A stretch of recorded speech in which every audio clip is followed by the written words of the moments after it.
السلام علیکم ناظرین، آج کی بریکنگ سٹوری کافی سینسٹیو اور سیریس ہے۔ بلوچستان سے ایسا کیس سامنے آیا ہے جہاں انٹیلیجنس ایجنسیز نے رپورٹ کیا ہے کہ ایک بڑا سوسائیڈ اٹیک پلان کو ٹائم پر روک دیا گیا۔ بلوچستان کی چیف منسٹر سرفراز بگٹی نے پریس کانفرنس میں ریویل کیا ہے کہ ایک نوجوان لڑکی کو مس یوز کر کے اسلام آباد میں سوسائیڈ اٹیک کے لیے پریپیئر کیا جا رہا تھا۔ ان کا کہنا تھا کہ یہ لڑکی پہلے مسنگ پرسن کے طور پر سوشل میڈیا پر رپورٹ ہوئی تھی، لیکن انویسٹیگیشن کے بعد انٹیلیجنس ایجنسیز نے کلیم کیا ہے کہ اسے ایک ملیٹنٹ نیٹ ورک ٹرین کر رہا تھا۔ بگٹی نے پریس کانفرنس میں یہ بھی کہا ہے کہ اس پورے پلان کے پیچھے فورن انوالومنٹ کا اینگل ہو سکتا ہے، اور انہوں نے انڈیا کی انٹیلیجنس ایجنسی را کا ذکر بھی کیا ہے۔ ان کا کہنا تھا کہ سسپیکٹ لڑکی کو بلیک میل اور مینیپولیٹ کے تھرو یوز کرتے رہے اور فیملیز کو تھریٹن بھی کیا جاتا رہا۔ چیف منسٹر نے بتایا کیونکہ لڑکی انڈر ایج ہے اور ایکسپلائٹیشن کا شکار بھی رہی ہے، اسے ٹرائل کے بجائے اس کے فادر کے حوالے کیا جا رہا ہے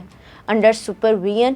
انہوں نے یہ بھی کہا ہے کہ اسٹیٹ اس کیس کو مانیٹر کرے گی۔ پریس کانفرنس میں بگٹی ایموشنلی کافی اپسیٹ نظر آ رہے تھے۔ انہوں نے کہا یہ ہماری بیٹیاں ہیں، ان کو پروٹیکٹ کرنا تھا، ایکسپلائٹ نہیں۔ انہوں نے بلوچ کلچر کا ذکر کرتے ہوئے کہا کہ بلوچ ٹریڈیشنز کبھی بھی وومن کو وار یا وائلنس میں یوز کرنے کی اجازت نہیں دیتی۔ رپورٹس کے مطابق ریسنٹ منتھس میں بلوچستان اور Pakistan over all security situation میں امپروومنٹ دیکھی گئی ہے۔ اٹیکس میں نوٹیسیبل ڈکلائن رپورٹ ہوا ہے۔ یہ کیس صرف سیکیورٹی ایشو نہیں بلکہ ایک بگر کوشچن بھی ریز کرتا ہے کہ ولنریبل انڈیویجول کو کس طرح ایکسٹریمسٹ نیٹ ورک ٹارگٹ کرتے ہیں۔ آپ اس سٹوری کے بارے میں کیا سوچتے ہیں؟ کیا آپ کو لگتا ہے کہ سوشل میڈیا پر مسنگ پرسن کیس کو اور سیریسلی انویسٹیگیٹ کرنا چاہیے؟ ہمیں کمنٹ میں اپنی رائے ضرور دیجیے گا۔ اب تک کے لیے اتنا ہی، اللہ حافظ۔